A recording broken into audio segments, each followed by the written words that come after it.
5 மணி வல்லையம்மா அறையில் ஒரு சல்லடையா தலையில் ஒரு குல்லாவா தாமரக்காய் மணியலகா கச்சை நல்ல கருங்கச்சையா கையாறுவா வல்லையம்மா வீட்டி நல்ல சமுதாட எடுத்தாட பொந்தந்தடி யானை பந்தான் கையில் எடுத்தார் ஈசன் மகன் சுடலை மாடன் மண்டி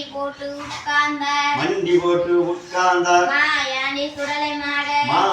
சுடலை மாடன் மூட்டத்தையும் தான் பிரித்தார் முண்டனந்த மாயாண்டி கணுக்கால எலும்புகளை கரும்பாக தான் கடித்தார் முன்னடிய